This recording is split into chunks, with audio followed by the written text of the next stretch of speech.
Welcome to the Devon Art Society Zoom meeting which we had with artist Eric Armusik.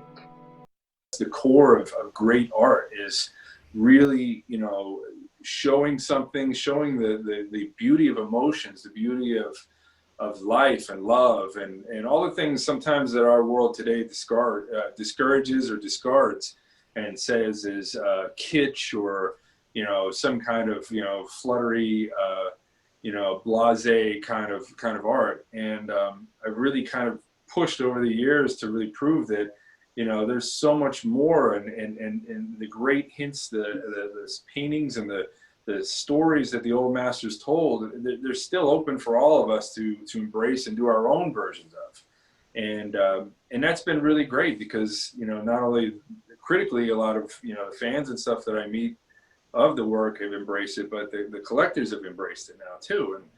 And in a good way, I've been kind of recognized for being able to, kind of bring the old and into the new again. And, I know there have been a lot of other artists in the early 90s that were kind of fighting it out with me when I was starting.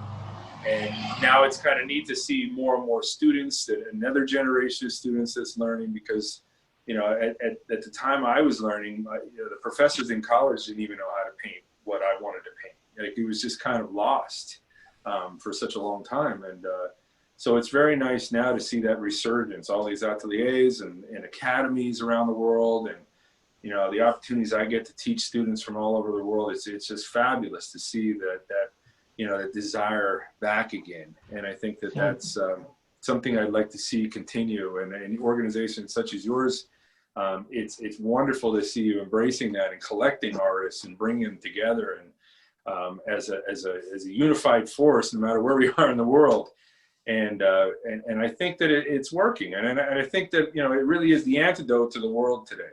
I think that focusing so much on that romanticism, that beauty, even in the midst of tragedy that we go through, and that beauty that we can really immerse ourselves in. The old masters used to paint tragedy, but it wasn't embracing the violence of it like we're seeing, but they embrace the love or the sacrifice or the tough battle, but the reflection on it, and those moments that you can kind of grow from. People embraced art to get over the world. There's too much of the world around us. I think the artists need to really be a part of bringing that beauty back, and I hope in some way for the duration I'm here on this earth that, maybe I can contribute to that. So that's kind of my, my life and my beliefs in a nutshell. So I don't know if that makes any sense. Oh, sounds good, yes. So when you say your professor wasn't able to teach you, how did you learn to paint the way you do? That was a lot. There were a lot of learning a little bit here, learning a little bit there, reading about formulas that old masters did, trying to see art in person, do copies of masters, experiment in my studio. It's been 26 years now, and for me, I think the greatest gift that I can give now is that having developed a good solid palette of colors, a good solid foundation of drawing and painting, when I'm able to give that to a new student, that's kind of my way of paying back what I didn't get. I always said that if I ever got anywhere in this business, I would do all I could to help artists who needed help. Because there was not just my professor, but there were a lot of other artists when I was starting out where I would kind of hold out my hand and ask for help. And this is early in the days of the internet, even before the internet. And so many artists just turned their back, and they were more focused on their own success than really trying to lend a hand. So I felt that, when I got where I am, that, I wanted to break that cycle. I'm going to really give people that understanding. So when I work with a student now, they're taking that 25 plus years of knowledge I have and starting with it. So they're not flailing. They're not like somebody thrown into the water and not able to swim. They're getting a solid foundation of color, a solid foundation of drawing skills, and I give them what I do for a living. Because as you can see, I mean, I produce a lot of art. I have my schedule is absolutely ridiculous. Even right now, I probably had the biggest year I had so far. I've got 7 more commissions to do. I've finished 5 in the last 2-3 weeks. So and they're big commissions, a lot of them. So I have a lot on my schedule. So I have to work in such a manner that's practical, very pragmatic. And I can't necessarily have an idealized environment. So I try to teach my students that same kind of work ethic, very pragmatic solutions. And from there, they can kind of take that and develop with it. And I have several students who are with me for years at this point. And it's fantastic to see them grow. They come with me with all different goals, all different walks of life. I have people who are young, people who are old, people who are not even artists, some people that are professional artists and went to grad school. It's fantastic to work with so many people, but be able to help so many people. So I think that's the real gift, I think, being able to see them not have to struggle. So I live vicariously through them sometimes, being able to help in that way. So that's a real blessing. Pat, may I ask Eric a question as you're going through? Yeah, certainly, yes. Eric, do you operate the same way as the old masters do and have your students finish your paintings? I actually have one of my apprentices with me in the studio today here. Actually, I have her, she's from the Czech Republic. Her name is Marketa. But she works with me on doing a lot of the preliminary work. I work with the initial sketch of the painting on there, and she helps me build up kind of the in-between layers. We're working a lot on her foundation skills and getting composition built up in a certain way, and then I will work at the end, kind of building some of the details and all the finish work on top, a lot of the glazes and the atmospheric kind of qualities to it, and a lot of the heavy detailed work. So it's been especially important for me in this situation because as you can see, these are some of the Dante's Inferno series that I'm doing. They're rather large. Each painting here is 5 feet tall, so you can see the size of them. And I'm doing 40 of them for this series. So. And that's just in addition to the work that I already do. I just did 4 7-foot by 7-foot paintings for a church in British Columbia. So it's really fascinating. But my desire is, in working with an apprentice, and I usually just work with the students that have reached a certain level where I believe that, working very closely with them is going to take them even farther. It's very important to me that not only, we work together and I get to see her and kind of help her develop her technique, but also for me to see her develop her own work. So I have her bring her own paintings here, and we work on, critique. We work on, working on the compositions together and different techniques involved in getting these layers built up and things. So I want to see what I'm teaching her filter into very good qualities of her own work. I'm not necessarily looking for her to be me, but I want to enhance her work as best as possible with what I can give her. All my students are different stylistically. I have students that are even abstract artists, but if they come to me with a quality they want, to bring to their work, I want to be able to be that resource. And I think working hand in hand is really great. I mean, I have a lot of students I work with online, like in a situation like this. But I also have a lot of students who travel from all around the world. I've had them come as far as China, Los Angeles. They'll fly into here for a week and work side by side with me. And it's fantastic. I could jump in their seat and really kind of help them move the paint around, be there to kind of guide them through some things. So I like that quality. And now I've also brought my daughter on. She's 17. So she's also apprenticing with me. The school has her here a half a day each week. So now she's also getting that knowledge. And that's fantastic to me because I didn't pick up a paintbrush until I was 20. So I'm going to be 47 now. So I didn't start until later. But my daughter's been working with me for 2 years now.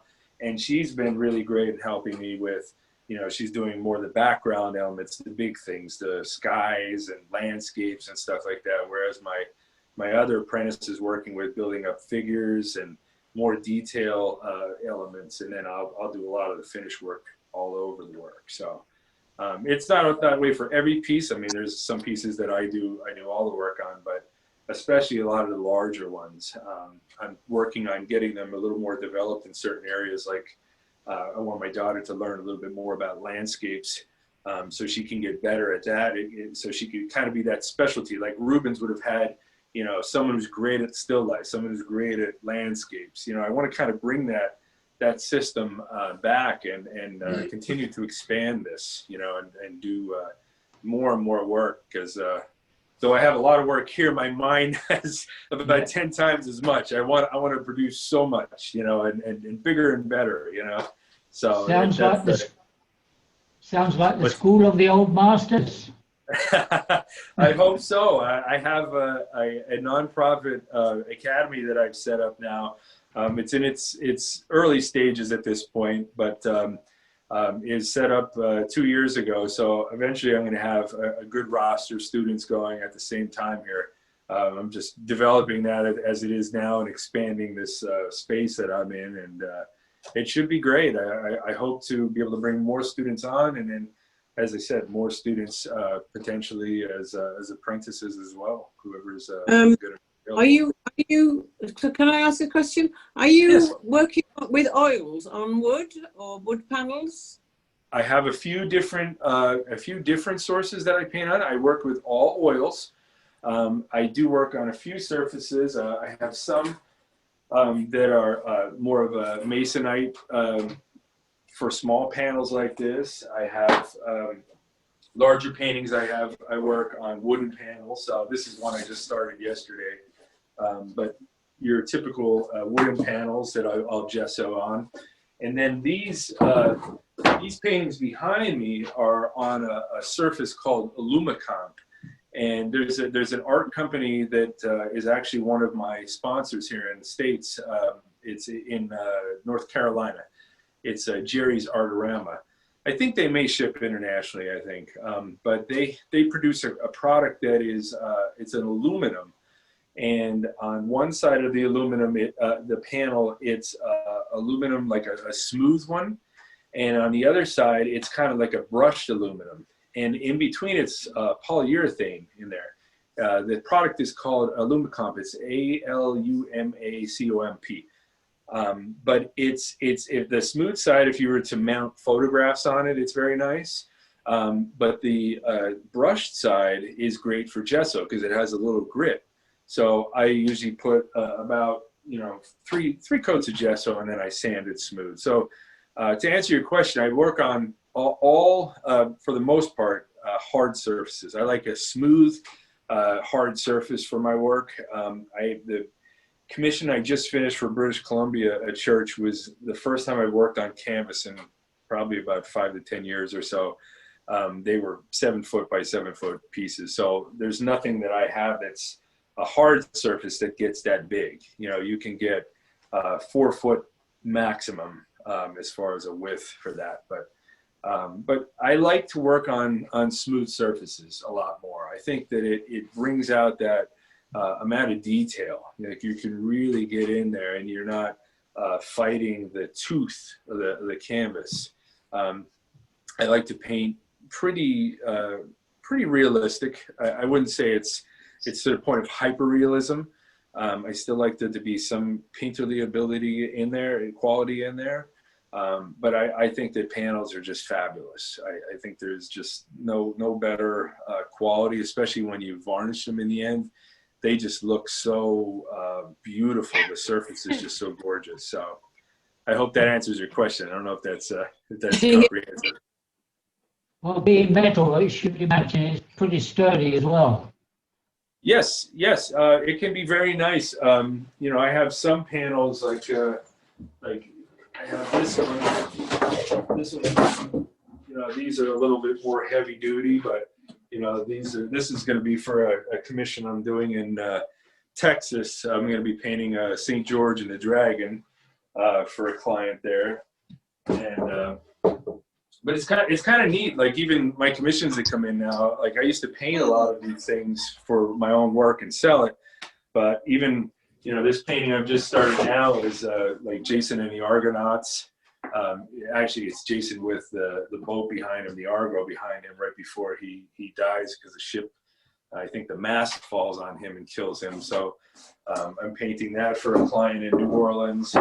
But you know, I tend to do a lot of different religious themes, historical and mythological. It tends to be a good mixture, and then some portrait work as well. I have a lot of, funny enough, a lot of European clients for portrait work. I just finished one for someone in Ireland a few months ago. But it's wonderful. It's just great to be able to do the work that I always saw in the museums in college. You know, I minored in art history as well, so I'm just so absorbed with that period, the 1600s, the 1500s and 1600s, predominantly my favorites, and then, you know, the French Academy artists as well are very, very beautiful. So it's just so inspiring, but to try to bring that to the modern, you know, artwork, contemporary world we're in here is really fabulous. Would you Anybody work else? from, Yeah. oh yes, I was just going to ask, would you work from models, like live models a lot? Yes. And Actually, I just, not the dragon, of course, but yes. Yeah, there are certain things I have to imagine sometimes. Yeah, I actually, I had somebody here just the other night. You can see behind me here, I had the armor still here for him. I had him posing. I have to actually purchase some props and things like that. So I have this metal suit here of armor. I'm doing a painting of one of the Dante panels has an archangel in it, and I also want to do a painting of Saint Michael. So the typical Saint Michael and the devil painting you always see in art history. So I found the perfect model. Funny enough, he works at a Walmart store here in Hamburg. And this is kind of how I find my model sometimes. My wife will always laugh because I might just be walking around and I'll see somebody out and I go, wow, he would make a fantastic Michael, you know, or he would make a fantastic. I found a model years ago who actually, funny enough, was British. He moved here and he was working at just a supermarket. And I saw him stocking shelves one day, and I thought, wow, he would make a great Nero, like the Emperor Nero from Rome. And he was the nicest guy in the world. And I had him come to the studio and stuff to work with him, and he looked too happy the whole time. And I was having a hard time working with him. And then all of a sudden, he got a call from his wife on his cell phone, and I don't know if she had yelled at him for something, and he just sat in a chair and he was like this, all unhappy.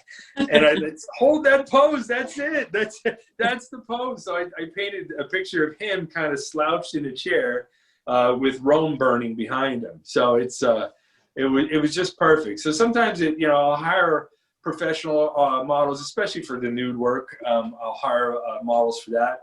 But a lot of any kind of other work like that, I'll hire people I see. A lot of people in town here I've used. My model for Virgil and a lot of these Dante's Inferno panels that I've worked on, he's a guy that was married to somebody I know.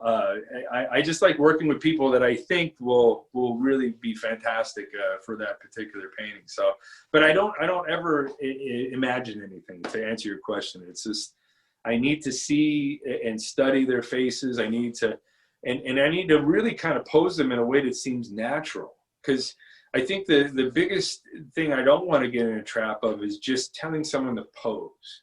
So if I told you to pose for me and just, act like this, well, the first 5 minutes you're in your studio, they're like tense and they don't look natural. But you give it about 5 or 10 minutes in, you talk to them, get them to relax, and then their posture kind of falls into place. And then all of a sudden you find that beautiful pose because they're not thinking about posing. They're thinking about being themselves. So you pick the right model and you get them to just act, in their own posture eventually. And you get the greatest poses and compositions that way. I think that's kind of been my key over the years. And I'm always shooting to try to get those genuine emotions. I don't want it to be anything that's, made up or, looks phony. I really want it to be honest, in that respect. So. And you also have the lighting is quite dramatic with the light and dark. Is this something which you rig up in the studio, or? Yes.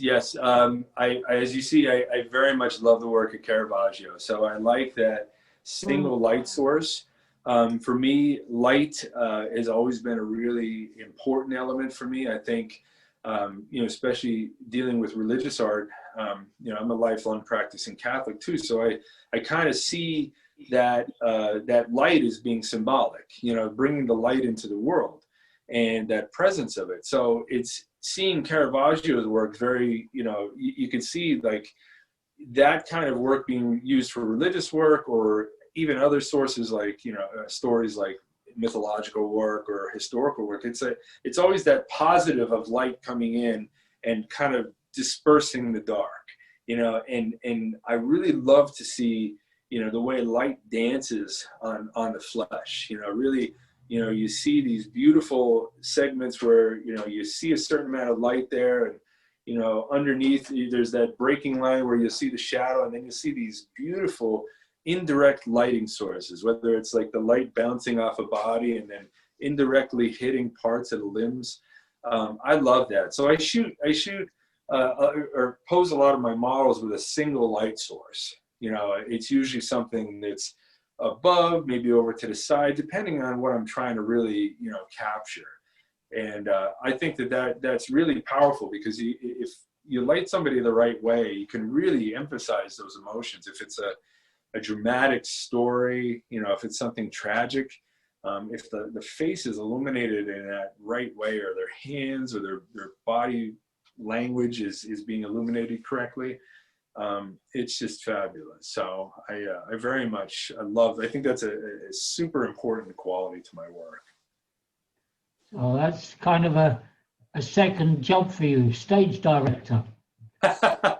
I feel like that. I really do. I've kind of thought over the years, I have almost zero knowledge of movie directing or anything like that. But I think in working with so many models over the years, I think maybe trying to study that philosophy a little bit, and maybe some people who have done it would make sense, because I'm always trying to recreate those moments. Like, how do you tell somebody to act like Alexander the Great unless you really understand what that would look like? If you really try to feel the emotions, what is the history behind it, what kind of things were going on. I'm always trying to get these people to act like characters in a movie. And then, I come at it with a certain amount of, I always say I use a 75% rule. I have 75% of an idea, but I'll allow 25% of an idea that just happens naturally. Maybe it's the pose is wrong. Maybe it's, I need to move over here, or maybe I need to move over here and catch it differently, or it just doesn't work out to the way the body should move or something. So I'll leave it up to chance a little bit so that I can get something better out of it. Like I try to plan very well, but you need to leave some of it open, I think. So I think, it would be interesting to kind of see if that learning more about that would help, my work. Because I know that bringing in props a lot really helped my work, just investing in clothing, looking for historical clothing. You can't always get it exactly right, or you'd be paying so much money to get custom outfits done. But there have been times I had to do it. And there's times that you really have to go out there and see a scene. Like I did a painting of the baptism of Christ. And I had my models work with me in the studio, but I had Jesus and John the Baptist were in the water. So I had to see what that looked like. I didn't know what are those reflections going to look like? What's the fabric going to look like in the water? So I had to go out and actually stand in the river we have down a few blocks away from my home here, and I had my wife just film a video of just the water, me standing in the water, but the water running around me, so I could see like what those reflections look like how much of it reflects in the water. And even just standing there and getting that understanding of what you're trying to paint for somebody, you know, you're kind of immersed in the idea. And that's, I don't know, I think there's something really to be said. The amount of reference you bring into your work, if you're not trying to fool somebody, you know, without any reference, it's much better to have some kind of reference, even if it's imaginary, to have some kind of idea of what it might look like. You'll always go that much farther. So I'm trying to understand that more and more. I try to get that, you know, that firsthand feeling. You know, Right, there's another question, Eric, David would like to ask. Oh, Eric, is there any chance that by perhaps having a glimpse of your current work that we could tease out from you some of your technical secrets on how you do it? Sure. Do you want to just see some of the work, or would you like to see anything? Oh, let me see here. Did I hit? Okay, there we go. I could show you some of my series here that I have going on. Let me see if I can flip this camera around here. Will allow me. There we go. Okay, these are some of the paintings on my wall here. These are some more of the Dante's Inferno series that I have here. And if you've ever read the Divine Comedy, I'm some of the familiar to. These are different layers of the Inferno. But you can see, you know, where I'm really trying to get an understanding of these two characters. This has been a real pleasure to kind of try to understand, like, not only trying to dress them in somewhat of you know, the type of clothing they would have had, Dante being in the 1300s and Virgil being, you know, in antiquity, trying to dress them right, trying to understand, you know, what kind of dialogue they may have even been having. This story has been the most challenging series I've ever done in my life, because, you know, I'm trying to recreate something that was written 700 years ago, but trying to give it a human face. Gustave Doré illustrated all of these cantos and did really well, but his series is so small, you know, for the way that he handled it, and a lot more illustrated. I don't know if you could see his beard at all. This is a little bit of a glare in there, but this is another question, Eric. Yes, go ahead. How do you start a painting, Eric? What's the preliminary start? You know, how do you start? Well, this is kind of a good question here, and a good timely one. You can kind of see how I sketched this painting out. This is, and I usually start with a grisaille first. Oh, we've lost your microphone, Eric. Oh, I'm sorry. Let me see. Mute? No. That's fine. Yeah, that's all right again. Better? You start with right. Okay. I usually like to start with a grisaille, right. which would be in burnt umber. And that would be somewhat like I started this painting. I started with a little bit of burnt umber. I developed it a little further because I'm really trying to finish this painting probably in about 2 weeks. So I'm really trying to work a little faster. So I did bring a little bit of color in here.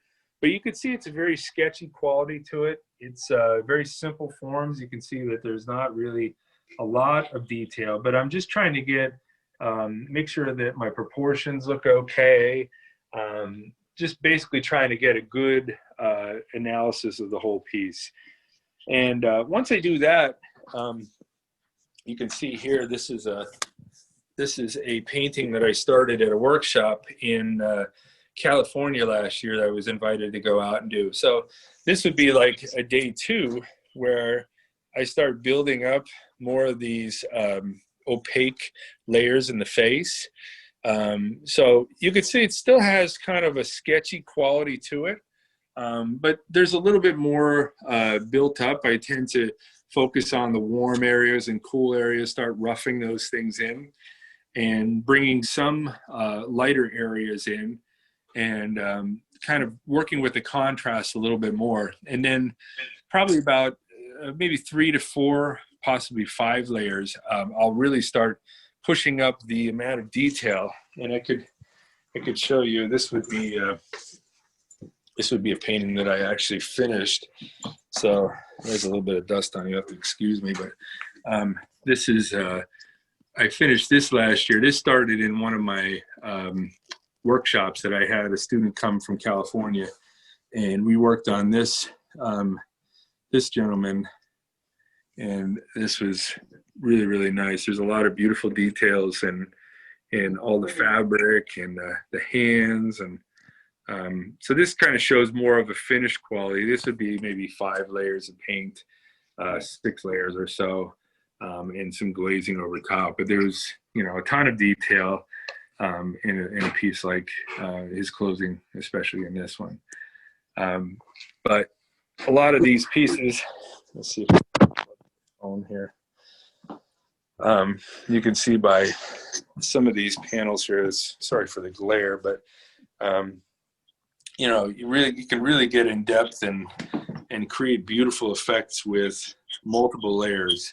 Really getting that quality of realistic technique in there. And I tend to work in a very limited palette. I don't have it here in a way that would really illustrate it, but this is actually the palette I'm working on now. But you'd have to eliminate that from my normal list of paints here. But normally I work with mostly 7 different colors for the majority of my work. Sometimes I add some things in. I'm adding some yellow and some orange in for this particular painting I'm doing, because I'm working with a lot of fire in this particular painting. But I use titanium white, yellow ochre, cadmium red, burnt umber, Van Dyke brown, ivory black, and French ultramarine. And that's usually it. My palette usually ends right there. So I mix a lot. Like the old masters wouldn't have had these huge, expansive palettes. So I've always been more of an artist that would mix the majority of my work, and I like that. So as needed, I'll add things in, but that tends to be how I handle the majority of it. How long do you have to wait between layers? Well, I have a really great medium that I use. So I can say that I can be done. I can finish painting one day and paint again another day. This is, this is, but it's fine detail, not the typical. Yeah, I don't like the regular liquid. I don't like that gel feel to it. This is more like a syrup. Okay. It's much nicer, and I use a very small amount of it, you know, when I'm painting. So even if I was to demonstrate, you know, really quick what I would do with working in different layers here, I would put, you know, mix a skin tone with some liquid. You know, let's just say I mix a skin tone, and my skin tones are very, very simple. I work with a system I kind of call a Trinity palette, using 3 colors: the yellow ochre, the red, and the ultramarine blue, and in different consistencies. You know, sometimes using a little more red, a little more blue at times, a little more yellow at times. But, you know, you can do quite a bit by just working with different varieties of this. So, you know, if I'm applying, you know, maybe this would be my 3rd layer of paint. I would kind of start by just applying a layer of skin tones like this with a little bit of my liquid on the brush as well. And you can see I'm not really putting a lot of liquid on there. It's not dripping, but it's enough to keep it a little bit transparent. Even though I have some white on here in this mixture, you can kind of see through what I painted already. And then from there, I don't really use any more medium. So if I need to start painting in other colors, let's say, for instance, I can use, in this case, if he has a highlight here, I'll use just brushes with dry color on it, no more medium than that, and just paint into it. So it's kind of like, you know, that whole oiling out a piece my final layers, I'll use just the liquid and I'll paint into it. But the in-between layers, you know, I'll just dry paint into those areas. And you can get an incredible amount of detail if you just work with a couple different brushes and get a couple different different tones on the canvas here. You know, if sell DVDs at all, Eric? What's that? Do you sell DVDs at all?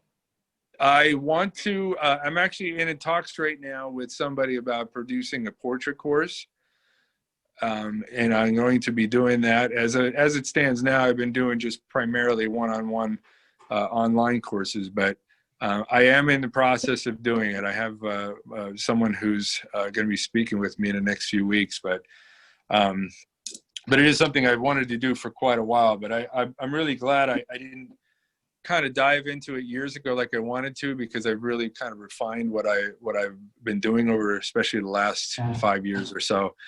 But you can see, you know, just working like this, you know, it is a little bit more rough in these layers here. But the more you start working like this, you can, I mean, I just did this really quick without any preparation, but you can really get some beautiful subtleties by working. Eric, are they sables? What's that? What brushes? Brushes, are they sables? Yes. Actually, I use a company. This is Hamburg Premier Brushes, and they're actually badger hair. Right. They're great. In my opinion, they're really fantastic. They're not as soft as a stable, but they're quite soft, and they're great for a smooth surface like this and canvas. They can really handle the abrasiveness of a canvas and this. So I'm really I have a paint kit that I produced with Jerry's Artorama, the company I mentioned earlier. And this is actually the brushes that they've been putting in my kit as per my request, because I think they're great. They hold up to a lot of wear and tear, and they're not incredibly expensive. They're not as expensive as a sable. And they're just a really great go-to brush. I mean, very, very nice and soft for when you need it. You could do some beautiful subtle details with them. I really, after all the years I've been painting, they hold up better than any brush I've had, and they're just really worth every dollar. They're really fantastic. You ever use bristles? Yes, a little bit, but I've kind of, you know, I've used a little bit of everything over the years. It certainly, to me, it doesn't matter what I have to paint with. Like I can pretty much acclimate to whatever I need to. Which is good, because last year I ended up missing a plane flight on my way to a workshop in California last year, and it was a connecting flight. So all my materials went to Northern California, and I had to fly into Southern California. And I showed up to my workshop the next morning, and I didn't have my supplies. So I literally had to use it at the workshop. They had like some kids' art supplies there. And I literally used those paint brushes and everything else, and I did fantastic. It was still a great workshop. Like I wasn't able to get my materials until the next day, but I guess, you know, in my experiences, you know, I didn't always have good supplies growing up. I mean, my parents really couldn't afford to give me a whole lot, and as I was developing over the years, I didn't have the chance. So I got very good at using not so good of art supplies, and then, you know, now I'm able to use better ones, and it's a real pleasure for sure.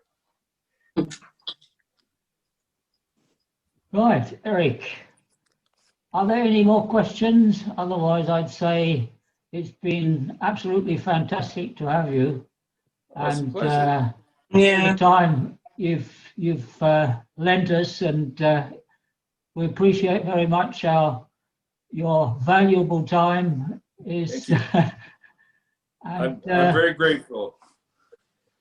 Anyway, it's really, I'll be writing to you, and if there aren't any further questions, thank you once again, Eric, ever so much. It's been a great pleasure.